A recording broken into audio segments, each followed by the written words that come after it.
Hey, it's Rachel with Journey Back Quilts. In this series, we've been making traditional quilt blocks. We've added our sashing and cornerstones, and today we're going to finish it with the borders.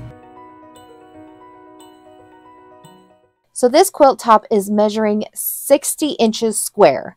I want it to be 72 inches square to be a nice throw-sized quilt. So 72 minus 60 is 12 inches. Divided by 2 is 6 inches.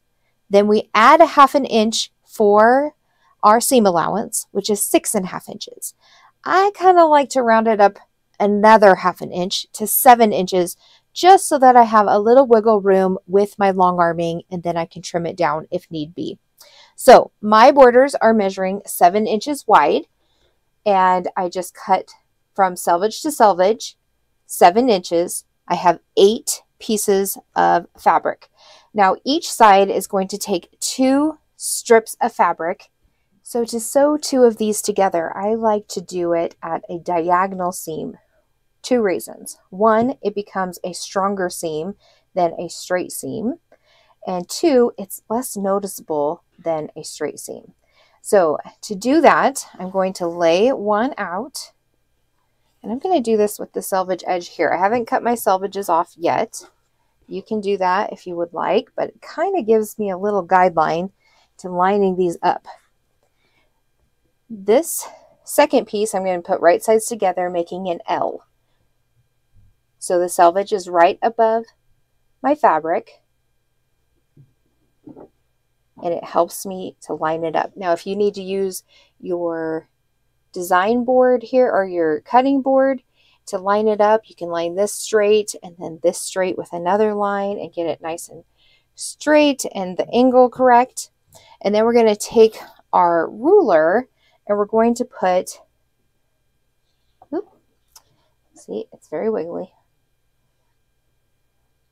We're going to put the 90-degree angle on this left side, lining up that point with the edge of the fabric to this edge of the fabric. Now I like to use a fine point pen. This is an iron erasable pen so that I get a nice fine line on there. Sometimes using the marker, it becomes a little thicker, and I want just a real nice thin line.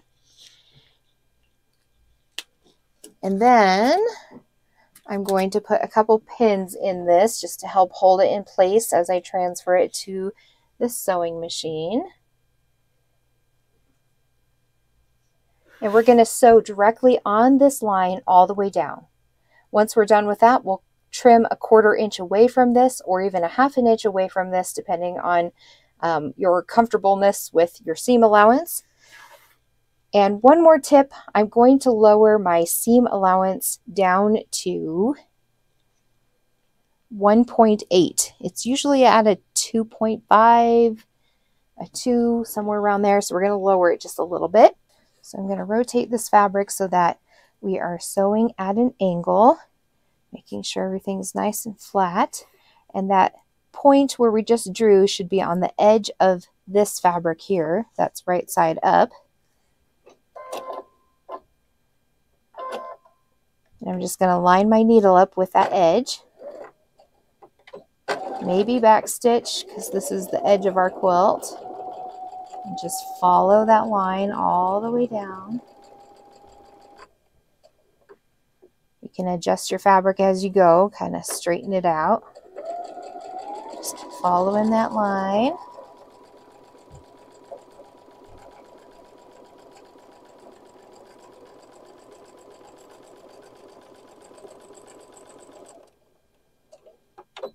Maybe backstitch down here too.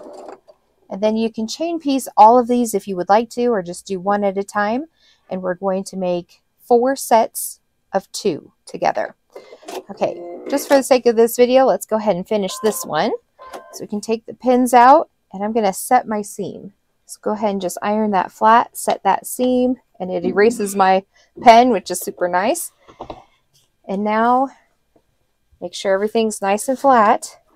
We're going to put the ¼ inch mark of the ruler on our seam line. cutting towards this corner. And these pieces can either go in your scrap bin, or if you don't want them anymore, they can go in the trash. And I'm going to just trim off those dog ears, keeping things nice and straight. And now let's open this seam. See how nice that seam is, and it's stronger and it's tighter and it's less visible than a straight line will be.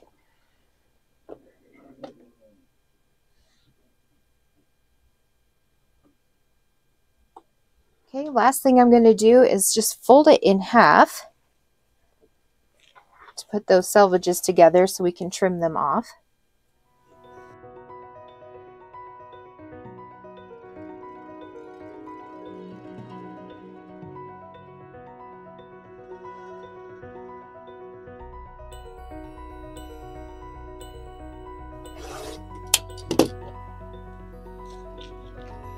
Okay, now this is almost ready for us to put on our quilt. The next thing I'm going to do is mark a 7-inch line from the end of one of our borders.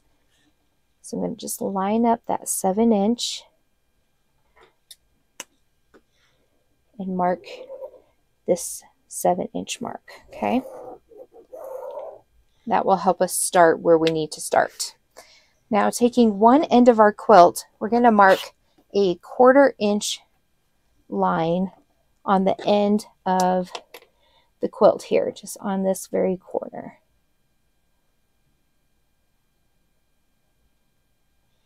Okay, just a 1/4 inch mark. And that is where we're going to line up this line that we just drew with that 1/4 inch.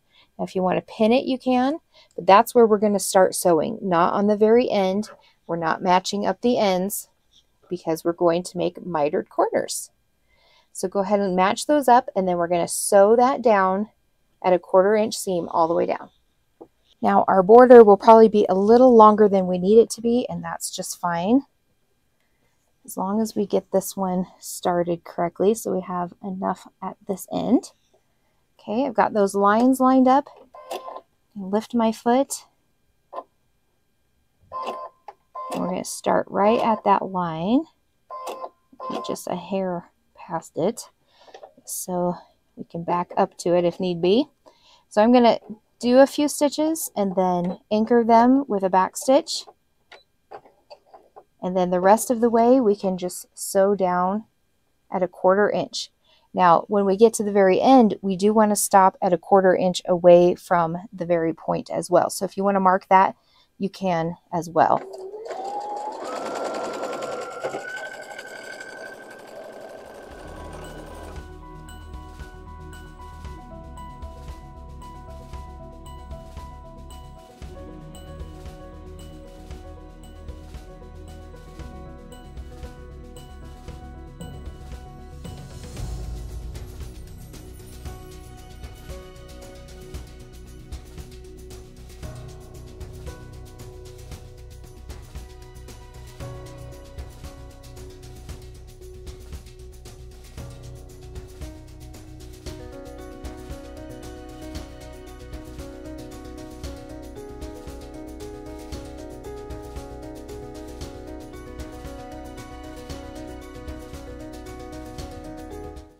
Okay, now there is one side, and now we have to do the other side as well. So go ahead and mark that 1/4 inch line, which should be right there at the point of your sew mark, which is perfect.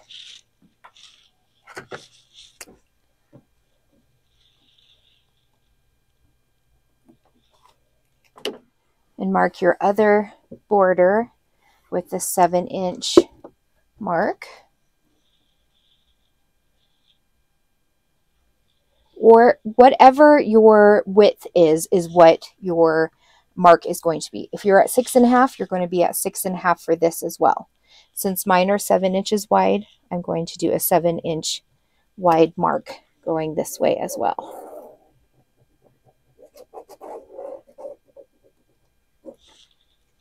Okay, and so we're going to line this up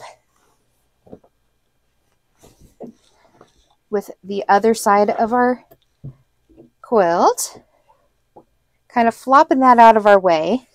And we're going to start this line right at that 1/4 inch mark of this other line so that these points are going to match up perfectly. And that's going to help us with the mitered corners. So I'm going to match those up and go sew this down at a 1/4 inch. Because there's a lot of fabric to juggle, if you can put a lot of it in your lap or over to the side of your machine, that's going to help you to kind of juggle it all. All right, so I'm lining up those lines that we just marked, 1/4 inch.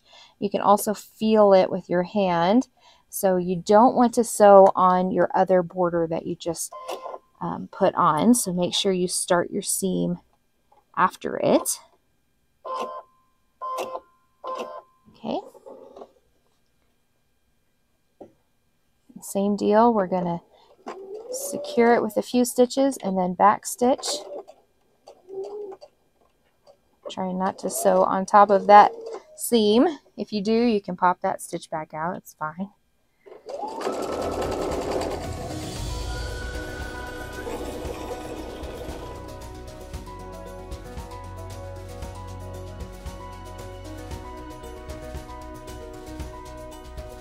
Instead of marking it at the end here, I'm going to put a pin where that 1/4 inch seam should be so that I can see where to stop.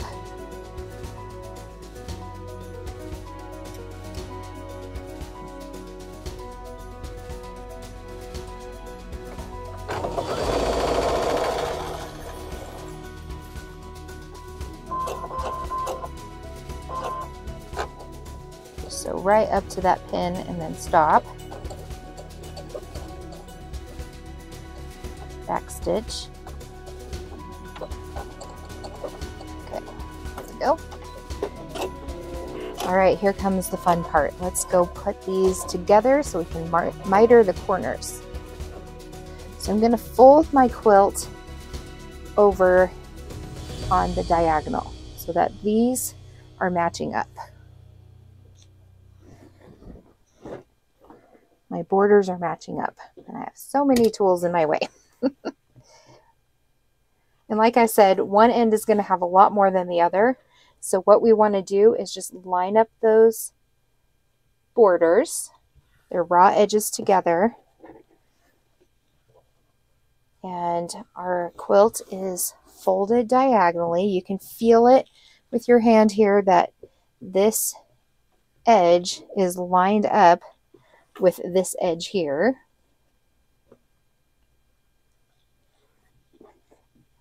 And then you can see it with the point right here. If you fold it in half, it'd be right perfectly in half, that little point. Okay, and then line up your raw edges.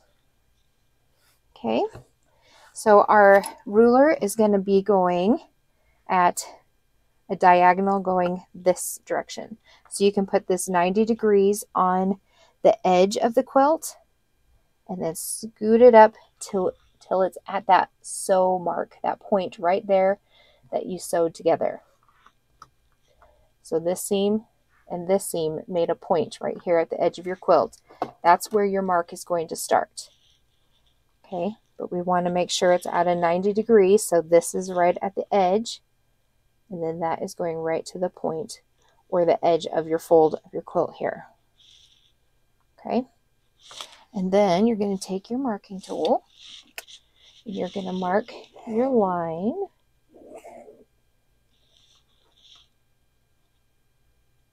Up to that point. You may want to put a few pins in to keep them together.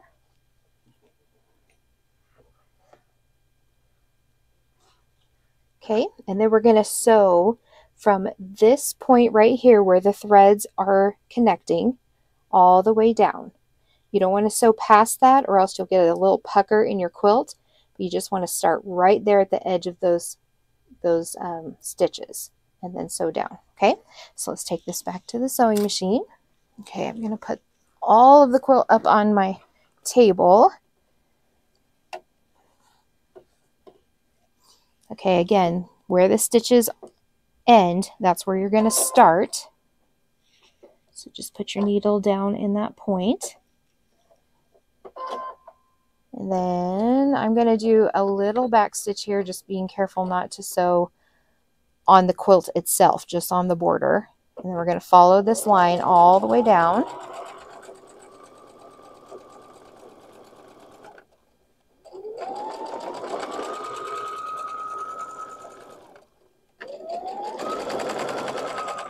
And I'm going to go ahead and back stitch here as well. Okay.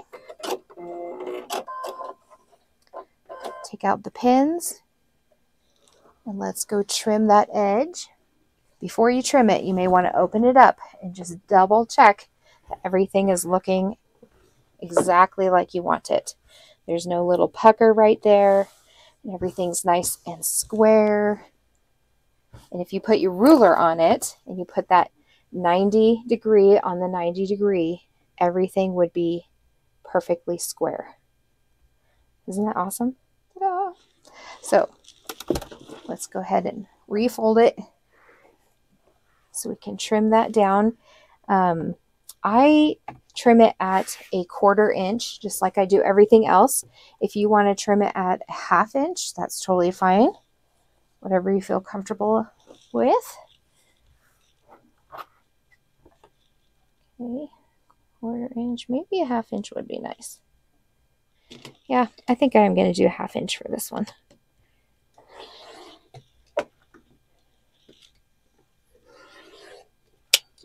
Okay. Yes, it's going to waste a little bit of fabric, but you can use this in your stash. Okay, now we're going to open up that seam.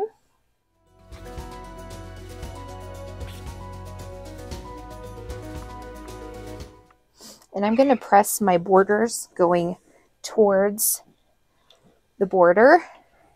I'm going to press my border seams towards the border. So just press those going out, away from the quilt. That way we don't see that seam through this sashing. And you're just going to do the exact same thing to all 4 sides, all 4 corners. Get it nice and pressed. And ta-da! You learned how to do mitered corners. Wasn't that easy? Takes a little patience, a little practice, but you're going to get it.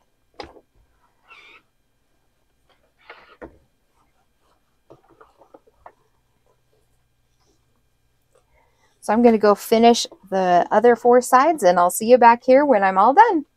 Great job making this quilt. I am so proud of you. You did a great job putting your mitered corners together on this border. I can't wait to see the pictures of this beautiful project you just made. Great job. I want to thank you so much for joining me in this series on making traditional quilt blocks and finishing them in this throw size quilt. I hope that you enjoyed this process and that you're going to go make some more quilts. If you would like more help in your quilting journey, I invite you to join our society, a membership where you will get a library full of quilting tutorials just like these, discounts on products and services like long arming services so you can get a professional finish on this quilt top. You'll also get access to me and other quilters from around the world in our quilting community. We meet monthly, and we would love to have you join us. Don't forget to hit that subscribe button, and I'll see you next week where we start a brand new series.